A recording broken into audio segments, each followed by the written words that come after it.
Islamic academy of communication arts का ये इन page 2000 और 2004 एक्सपी वर्जन का कोर्स है। अब तक जो हमने 12 लेसन्स कवर किए हैं, इसमें हमने वो बुनियादी मालूमात हासिल किए हैं कि जो कि इन पेज में काम करने के लिए हमें जानना ज़रूरी है। अब हमारा लेसन नंबर 13 है। लेसन नंबर 13 के अंदर हम तफसील के साथ इन पेज का जो टूल बॉक्स हमारे पास अवेलेबल है, इसके टूल्स के मुतालिक हम मालूमात हासिल करेंगे। गो कि हम कुछ टूल्स के बारे में पहले से मालूमात हासिल कर चुके हैं, लेकिन फिर भी हम तफसील से टूल बॉक्स को देखेंगे ताकि टूल बॉक्स के मुतालिक कोई भी कन्फ्यूजन हमें न रह जाए। टूल बॉक्स में सबसे पहला टूल हमारे पास एरो टूल है, जो कि ऑब्जेक्ट्स को सिलेक्ट करने और मूव करने के लिए इस्तेमाल होता है। इसके मुतालिक एक चीज़ आपको बता दूं कि टूल बॉक्स के किसी भी टूल के ऊपर जब हम अपना एरो लेके आते हैं तो आप देखिए कि उस टूल से मुतालिक मालूमात हमें कुछ यहाँ नीचे लिखी हुई नजर आती हैं। आप देखिए कि एरो टूल के ऊपर मैं आया हूँ तो नीचे लिखा हुआ है arrow tool use to select drawing objects. फिर उसके बाद हमारा आई बीम टूल है, text and picture editing tool. इसी तरह बाकी टूल्स के मुतालिक भी मालूमात उसी तरह उनके नाम और उनके फंक्शन के लिहाज से लिखी हुई आती हैं। अब हम तफसील से टूल बॉक्स को देखते हैं। हमारा ये आई बीम टूल है, ये इनफैक्ट टेक्स्ट टाइप करने के लिए और जब हम पिक्चर बॉक्स के अंदर पिक्चर ऐड करते हैं तो उसको एडिट करने के लिए इस्तेमाल होता है। जैसा कि हमने पहले जिक्र किया था कि कभी भी हमने टाइप करना हो तो हमारा हम टाइपिंग मोड में आईबीएम टूल के जरिए से आके आप देखिए कि कर्सर ब्लिंक कर रहा है। अब मैं यहाँ टाइपिंग कर सकता हूँ अपने पेज के ऊपर। तो हमारा आईबीएम टूल इसलिए इस्तेमाल होता है। एरो टूल जो है ये सिलेक्शन के लिए है। अब देखिए कि मैंने पेज को सिलेक्ट किया तो हमारे नोट्स अपीयर हो गए हैं पेज के ऊपर। या ये कि अगर मैंने कोई ऑब्जेक्ट ड्रॉ किया हुआ हो अपने पेज के ऊपर, अब देखिए कि ये एक ऑब्जेक्ट है, इसको मैंने ड्रॉ किया है। इसको भी अगर मैंने मूव करना है तो मैं एरो टूल के जरिए से इसको सिलेक्ट करके मूव कर सकता हूँ। इसको मैंने डिलीट कर दिया। अगर हमने कोई टेक्स्ट बॉक्स या टाइटल टेक्स्ट बॉक्स अपने पेज पे ऐड किया है तब भी हमने उसको मूव करने के लिए एरो टूल को सिलेक्ट करना है ताकि हम अपने टेक्स्ट बॉक्स को मूव कर सके। इसको मैं डिलीट कर देता हूँ। तो एरो टूल का हमारा यही काम है कि हमारे ऑब्जेक्ट्स जो ड्रॉ हुए हुए होते हैं या टेक्स्ट बॉक्स वगैरह जो होते हैं इनको मूव करने के लिए इस्तेमाल होता है। या जब पूरे पेज की सिलेक्शन लेनी होती है तो हम एरो टूल के जरिए से पेज पे क्लिक करते हैं तो ये नोट्स अपीयर हो जाते हैं। इसका मतलब है कि पूरा पेज सिलेक्ट हो गया। यह अमूमन उस वक्त इस्तेमाल होता है कि जब हमने यहाँ से टेक्स्ट कोरल ड्रॉ में लेके जाना होता है तो हम पहले इन पेज खोल के उसकी सिलेक्शन लेके उसको कॉपी करके और फिर कोरल ड्रॉ को ओपन करके उसमें पेस्ट कर देते हैं तो हमारा सारा टेक्स्ट जो है वो कोरल ड्रॉ के अंदर पेस्ट हो जाता है। आईबीएम टूल के बारे में बताया कि टाइपिंग के लिए और पिक्चर बॉक्सेस में जब पिक्चर को ऐड की जाती है, अभी मैं आपको करके दिखाऊंगा, तो उसको एडिट करने के लिए उसकी पोजीशन को चेंज करने के लिए इस्तेमाल होता है। अभी हम जब पिक्चर बॉक्स के ऊपर आएंगे तो उसकी तफसील दोबारा से मैं आपको बताऊंगा। इसके बाद हमारा रोटेशन टूल है। अब देखिए कि जैसे ही मैं इस पे आया हूं तो हमारे पास नीचे बार के ऊपर इसके बारे में लिखा हुआ आएगा। लिखा हुआ है rotation tool use to rotate objects at any angle. यानी रोटेशन टूल है वो ऑब्जेक्ट्स को किसी भी एंगल पे रोटेट करने के लिए इस्तेमाल होता है। ये किस तरीके से काम करता है इसको देखने के लिए मैं एक ऑब्जेक्ट यहाँ आपके सामने ड्रॉ करता हूँ। देखिए कि एक स्क्वायर शेप मैंने स्क्रीन के ऊपर ड्रॉ की है। स्क्वायर शेप का मैंने बॉर्डर दे दिया है। बॉर्डर का साइज जो है मैं थोड़ा सा बड़ा कर देता हूँ। आप देखिए कि ये एक ऑब्जेक्ट ड्रॉ हो गया मेरे स्क्रीन के ऊपर। अब मैं इसको रोटेट कर सकता हूँ अपने रोटेट टूल के जरिए से। आप देखिए कि ऑब्जेक्ट सिलेक्ट करके जैसे मैंने रोटेशन टूल जो है सिलेक्ट किया है तो एक साइन बना हुआ, डिफरेंट किस्म का साइन, टारगेट का साइन बना हुआ आ रहा है मेरे कर्सर के ऊपर। अब देखिए कि किसी भी जगह पे जाके जब मैं क्लिक करूंगा तो उस पॉइंट को जहां से मैं क्लिक करूंगा इसको सेंटर बना के तो ये रोटेट करेगा। बिल्कुल मैं सेंटर में आके इसको रोटेशन देना चाहता हूँ। अब देखिए कि मैं अपने पूरे बॉक्स को रोटेट कर सकता हूँ। कंट्रोल Z के जरिए से वापस ले गया। अगर मैंने किसी कॉर्नर से इसको पिक किया होता तो आप देखिए कि उस कॉर्नर को सेंटर बना के ये मेरे ऑब्जेक्ट को रोटेट कर देता। अभी मेरा ऑब्जेक्ट हो, ड्रॉन ऑब्जेक्ट हो या पिक्चर बॉक्स हो, इसके अंदर पिक्चर ऐड की हुई हो, दोनों सूरतों में इसी तरीके से रोटेट होगा। अगर इसको मैं डिलीट कर देता हूँ। अगर यहाँ कोई टेक्स्ट बॉक्स होता और इसके अंदर कोई टेक्स्ट टाइप किया हुआ होता तब भी ये इसी तरीके से इसकी रोटेशन जो है वो लेता। रोटेशन टूल जो है हमारा, आप देखिए कि रोटेशन टूल के जरिए से मैं एरो टूल के जरिए से मैंने अपने टेक्स्ट बॉक्स को सिलेक्ट किया है। रोटेशन टूल के जरिए से मैं किसी भी एंगल पे आके इसको उसी तरीके से रोटेट कर सकता हूँ। अगर इस बॉक्स में टेक्स्ट टाइप हुआ होगा तब भी ये इसी तरह से रोटेट करेगा। इसको डिलीट कर देते हैं। तो ये पहले 3 टूल्स हमने देख लिए, अपना एरो टूल, अपना आईबीएम टूल और अपना रोटेशन टूल। इसके बाद आप देख रहे हैं कि हमारे पास ये 2 टूल्स हैं, मिलते जुलते हैं आपस में। इसमें 2 सर्कल्स बने हुए हैं जो कि ज्वाइन हुए हैं आपस में और इसमें 2 सर्कल्स बने हुए हैं जो कि आपस में अलग अलग हैं। तो ये क्या काम करते हैं आप देखिए कि जैसे ही मैं इसके ऊपर एरो लेके आया हूँ तो नीचे बार के ऊपर text box linking tool use to link text box, ये वाज़ेह तौर पे आपको लिखा हुआ नजर आ रहा है और इसमें कोई कंफ्यूजन नहीं है। लेकिन ये कि इसको इस्तेमाल कैसे करना है इसका तरीका आपको बताता हूँ। आप देखिए कि कोई टेक्स्ट बॉक्स जब हम बनाते हैं और उसमें कोई टेक्स्ट ऐड करते हैं, इस टेक्स्ट को देखने के लिए कि टेक्स्ट कैसे ऐड करते हैं, मैं इसको एक डॉक्यूमेंट ओपन करता हूँ, वहां से मैं थोड़ा सा टेक्स्ट ले लेता हूँ पहले।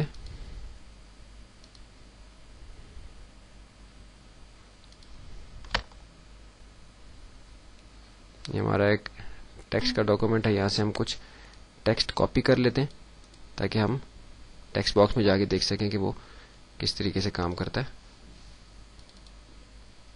यहाँ डॉक्यूमेंट पे वापस आ गए।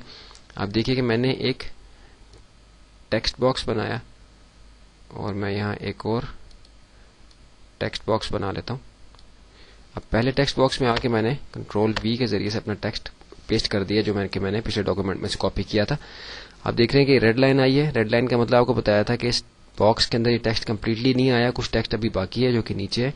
उसको एक्सेस करने के लिए या तो हम इस टेक्स्ट बॉक्स के साइज को बड़ा करेंगे। अब देखिए कि साइज बड़ा किया, मजीद टेक्स्ट आ गया, अभी भी कुछ टेक्स्ट बाकी है। या फिर दूसरा तरीका यह है कि हम एक टेक्स्ट बॉक्स और बना के लिंकिंग द टेक्स्ट बॉक्स, जो हमारे पास टेक्स्ट बॉक्स लिंक करने का टूल है, इसको सिलेक्ट करके तो हम इस टेक्स्ट के बाकी हिस्से इस टेक्स्ट बॉक्स के अंदर ले आएंगे। किस तरीके से, आप देखिए कि ग्रीन रेक्टेंगल्स बने हुए हैं, हमारे ग्रीन स्क्वायर्स बने हुए हैं कॉर्नर्स के ऊपर। इस पे मैंने क्लिक किया, क्लिक करके मैं जब इस पे आया तो आप देखिए कि वो साइन बना हुआ आ रहा है टेक्स्ट बॉक्स को ज्वाइन करने का। जैसे ही मैंने यहाँ क्लिक किया तो एक एरो बना हुआ आ गया। इसका मतलब ये है कि अब इस टेक्स्ट बॉक्स का बकाया जो टेक्स्ट है वो दूसरे टेक्स्ट बॉक्स के अंदर चला गया। इसी तरह अगर आगे मजीद टेक्स्ट बॉक्स हम ऐड कर दें तो इजाफी टेक्स्ट जो है हम इस तरह से कर सकते हैं। अगर पेज की कंपोजिशन ऐसी है कि आपका टेक्स्ट बॉक्स के अंदर टेक्स्ट है और उस टेक्स्ट बॉक्स के अंदर वो कम्प्लीटली पूरा नहीं आ रहा, तो आप अगले टेक्स्ट बॉक्स के अंदर इसी तरह से टेक्स्ट बॉक्स बना के तो लिंकिंग टूल जो हमारे पास है टेक्स्ट बॉक्स को लिंक करने का, इसके जरिए से हम बॉक्स जो होते हैं टेक्स्ट बॉक्स उनको आपस में लिंक कर देते हैं। तो हर टेक्स्ट बॉक्स जहाँ खत्म होता है तो उसका बकाया जो टेक्स्ट है वो अगले टेक्स्ट बॉक्स के अंदर चला जाता है। इसी तरह इनको आपस में जब डी लिंक हमने करना हो, इनको खत्म करना हो, तो उसी तरीके से हम इनको आप देखिए कि क्लिक किया मैंने तो ये आपस में दोबारा से उसी पोजीशन में आ गए, यानी इसी टेक्स्ट बॉक्स के अंदर सारा टेक्स्ट आ गया, बकाया टेक्स्ट इस टेक्स्ट बॉक्स के अंदर मौजूद नहीं है। तो ये दो टूल्स हमारे टेक्स्ट बॉक्स को आपस में लिंक करने और उनको डी लिंक करने के लिए इस्तेमाल होते हैं। आप देखिए कि दूसरे निचले टूल पे जब मैं आता हूं तो लिखा हुआ आता है delink text box tool use to delink text boxes. तो ये हमने क्लियरली समझ लिए दोनों। इसको मैं डिलीट कर देता हूं, इसको भी मैं डिलीट कर देता हूं। इसके बाद हमारा टेक्स्ट बॉक्स सिंपली हमने भी इस्तेमाल करके देखा है। टेक्स्ट बॉक्स जैसे हमने बनाया, कर्सर ब्लिंक कर रहा है, पेस्ट किया, वो टेक्स्ट जो हमने कॉपी किया था वो यहाँ पेस्ट हो गया। इसको मैं डिलीट कर देता हूँ। इसके बाद हमारा टाइटल टेक्स्ट बॉक्स है। टाइटल टेक्स्ट बॉक्स के मतलब आपको बताया था कि इसकी विड्थ हम स्पेसिफाई करते हैं, इसकी हाइट हम स्पेसिफाई नहीं करते, क्योंकि ये हाइट जो है खुद अपनी इसकी इंक्रीज होती है टेक्स्ट के साथ। आप देखिए कि जैसे मैं पेस्ट करूंगा तो मुकम्मल टेक्स्ट इसके अंदर आएगा, क्योंकि ये हाइट खुद बहुत अपनी एडजस्ट करेगा टेक्स्ट के साथ। अगर आप टेक्स्ट इजाफा करते जाएंगे तो ये इसकी हाइट बढ़ती जाएगी, तो ये मुकम्मल टेक्स्ट को अपने अंदर लेगा। जबकि टेक्स्ट बॉक्स हम हाइट विड्थ उसकी स्पेसिफाई करते हैं तो वो खुद इंक्रीज नहीं होती, बल्कि उसको इंक्रीज करना पड़ता है। ये हमारा टाइटल टेक्स्ट बॉक्स है, इसको हम डिलीट कर देते हैं। इसके बाद आप देख रहे हैं कि टूल बॉक्स के ऊपर आपको ये 3 शेप्स बनी हुई नजर आ रही हैं। ये हमारी रेक्टेंगल शेप है, ये हमारी एलिप्टिकल शेप है और ये हमारी round rectangle picture box shape है।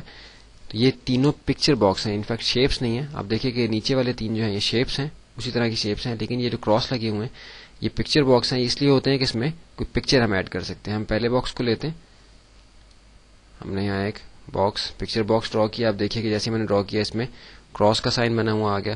अब मैं इस पर राइट क्लिक करूंगा, इंपोर्ट पिक्चर पे क्लिक करूंगा, इंपोर्ट पिक्चर पे क्लिक करके आप देखिए कि मेरे पास जहाँ मेरी पिक्चर्स हैं वहाँ मैंने एक्सेस किया है। थंबनेल के जरिए से मैंने इसलिए ओपन किया था कि मुझे नजर आ जाए पिक्चर्स। यहाँ से मैं एक पिक्चर ले लेता हूँ, ये कंप्यूटर बना हुआ, इसको मैंने ओपन कर लिया। आप देखिए कि पिक्चर मेरी पिक्चर बॉक्स के अंदर आ गई।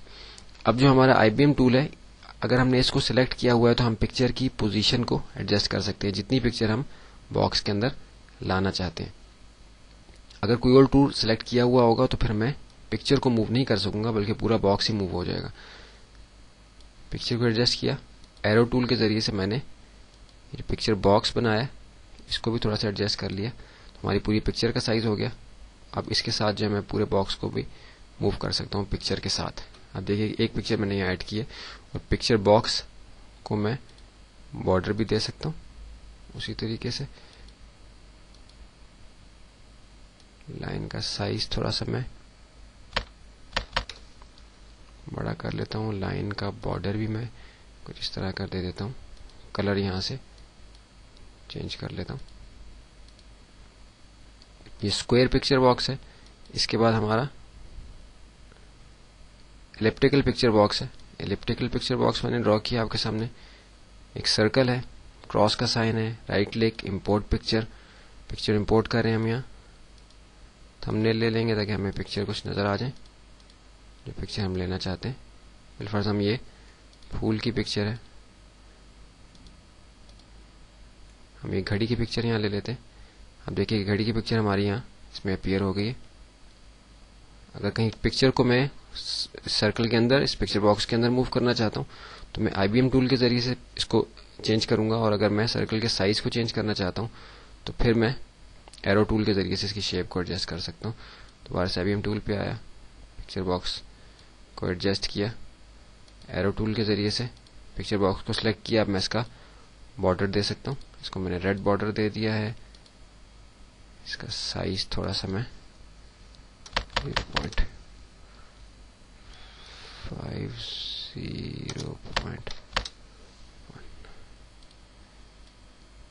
पूरे बॉक्स को मैं मूव कर सकता हूँ। हमारी एक और पिक्चर आ गई। इसके बाद हमारा राउंड रेक्टेंगुलर टूल है। इसके आप देखिए कि इसके कॉर्नर्स राउंड है, इसलिए इसको राउंड रेक्टेंगुलर टूल कहा जाता है। इसके अंदर हम पिक्चर को ऐड करते हैं। Right click, import picture. Thumbnail के जरिए से हम एक यहाँ भी एक घड़ी जैसी पिक्चर हमारे पास है, हम ले लेते हैं। इसको हमने एडजस्ट किया। एरो टूल के जरिए से हमने इसको सिलेक्ट करके इसकी बॉर्डर लाइन दे दी। बॉर्डर लाइन का साइज हम इंक्रीज कर देते हैं। इसका कलर हम चेंज कर देते हैं। तो आप देखिए कि 3 पिक्चर्स मैंने ऐड की हैं। अब इन पिक्चर्स को मैं किसी भी जगह अपने टेक्स्ट के लिहाज से पोजीशन कर सकता हूँ। अपने पेज पे किसी भी जगह मैं इनको रख सकता हूँ। तो ये हमारे 3 टूल जो हमने देखे, ये पिक्चर बॉक्स हैं। ये तीनों किस्म की शेप्स हैं जो पिक्चर्स को ऐड करने के लिए इस्तेमाल होती हैं। रेक्टेंगल पिक्चर बॉक्स है, एलिप्टिकल पिक्चर बॉक्स है और हमारा राउंड रेक्टेंगुलर पिक्चर बॉक्स है। पिक्चर्स को ऐड करने के लिए, पिक्चर्स को मूव करने के लिए आपको बताया था कि IBM टूल इस्तेमाल करेंगे और बॉक्स को रीसाइज करने या बॉर्डर वगैरह देने के लिए एरो टूल के जरिए से सिलेक्ट करके हम उसका बॉर्डर ऑप्शन बार से देंगे। अब इन तीनों को हम यहाँ से, इसके बाद हमारी नॉर्मल 3 शेप्स हैं। जैसे कि हमने ये शेप्स ड्रॉ की थी उसी तरीके से ये 3 शेप्स हैं हमारी। उसी तरह हम इनका बॉर्डर वगैरह देते हैं। आप देखिए कि जब मैं एक शेप बनाता हूँ तो ऊपर बाकी 2 शेप्स जो हैं उनके भी ऑप्शन हमारे पास यहाँ है। उसी शेप को मैं किसी वक्त कन्वर्ट कर सकता हूँ। इसकी हाइट और विड्थ को खुद से स्पेसिफाई कर सकता हूँ। इसके बॉर्डर को मैं एडजस्ट कर सकता हूँ। और हमारा जब राउंड रेक्टेंगुलर टूल हम सिलेक्ट करते हैं तो आप देखिए कि इसके कॉर्नर्स को एडजस्ट करने की ऑप्शन भी हमारे पास आती है कि हम कितने ज्यादा इसके कॉर्नर्स को राउंड रखना चाहते हैं। 0.25% है, यानी क्वार्टर ऑफ इंच ये इसकी राउंडनेस है। हम इसको 0.50 करके देखते हैं क्या होता है। हमने सिलेक्शन नहीं ली थी इसकी। 0.50। अब देखिए कि राउंडनेस इसकी बढ़ गई है। अगर थोड़ी सी मैं और बढ़ा दूं 0.75, अब देखिए कि राउंडनेस इसकी और बढ़ गई है। बॉर्डर लाइन दे दी। बॉर्डर लाइन को हमने थोड़ा सा इंक्रीज कर दिया। इस तरह से हम उसी तरह से हम बॉर्डर दे सकते हैं जैसे कि हमने पिक्चर बॉक्सेस के अंदर जो तीनों किस्म के हमारे पास थे इनमें दिया। उसी तरह ड्राइंग है, रोटेशन टूल के जरिए से हम इसको किसी भी एंगल से रोटेट कर सकते हैं। इसको हम डिलीट कर देते हैं। तो ये तीनों शेप्स हमारे पास उसी तरह है ड्राइंग करने के लिए। इसके बाद हमारा लाइन टूल है। अब देखिए कि लाइन टूल पे जब मैं आया तो लाइन टूल नीचे आपको लिखा हुआ नजर आ रहा है। लाइन टूल सिंपल लाइंस बनाने के लिए, आप किसी भी तरह की लाइंस बना सकते हैं। किसी किस्म के भी डायग्राम्स आपने अपने डॉक्यूमेंट के अंदर बनाने हो तो इन लाइंस के जरिए से हम बना सकते हैं। लाइन को भी जब हम सिलेक्ट करते हैं तो आप देखिए कि उसी तरह हमारे पास जो ऑप्शंस लाइन की हैं वो उसी तरह लाइन के ऊपर अप्लाई हो जाएंगी। थिकनेस इसकी अगर हम बढ़ाना चाहते हैं, ये ज्यादा हो गई है, इसकी भी हम थिकनेस की टाइप चेंज करते हैं। 3 लाइनें हैं इसके अंदर, देखिए कि 3 लाइनों वाली ये लाइन है, इस लाइन को भी हम चेंज करते हैं और इसकी थिकनेस को भी हम बढ़ा देते हैं 0.05। अब देखिए कि इन लाइंस को हम मूव भी कर सकते हैं, रोटेट भी कर सकते हैं।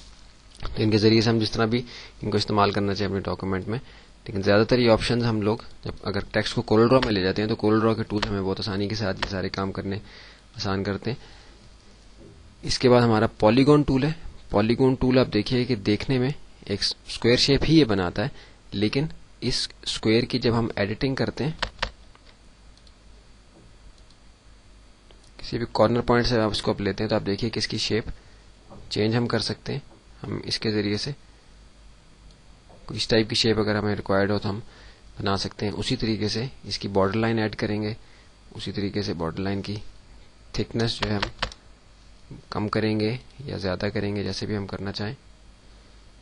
इस पे वो लाइंस का जो स्टाइल है वो अप्लाई नहीं हो रहा। इसका मतलब है कि इस पे हम लाइन के स्टाइल्स नहीं दे सकते, बल्कि इस पे इसकी लाइन जो है वो सॉलिड ही रहेगी। तो ये हमारा टूल बॉक्स था, ये हमने तफसील से देखा है। एक दफा दोबारा से देख लेते हैं। हमारा एरो टूल हमने देखा है, IBM टूल देखा है, रोटेशन टूल देखा है, linking and D linking text box का जो टूल्स है हमारे पास 2 ये हमने देखे। हमारा टेक्स्ट बॉक्स, हमारा टाइटल टेक्स्ट बॉक्स, हमारी 3 किस्म की पिक्चर बॉक्स की शेप्स हैं। फिर हमारी ये ड्राइंग टूल्स हैं नीचे जो हमने देखे हैं, सिंपल ड्राइंग टूल्स हैं। अगर हम टेक्स्ट को कोरल ड्रॉ में ले जाते हैं तो हमें इन ड्राइंग टूल्स की जरूरत नहीं पड़ती, बल्कि हम जो पिक्चर बॉक्सेस हैं उसका काम भी हम कोरल ड्रॉ में जाके करते हैं। लेकिन अगर हम ये काम इन पेज के अंदर रहते हुए करना चाहें तो हम आसानी के साथ इनको कर सकते हैं। अब हम चलते हैं अपने अगले लेसन की तरफ।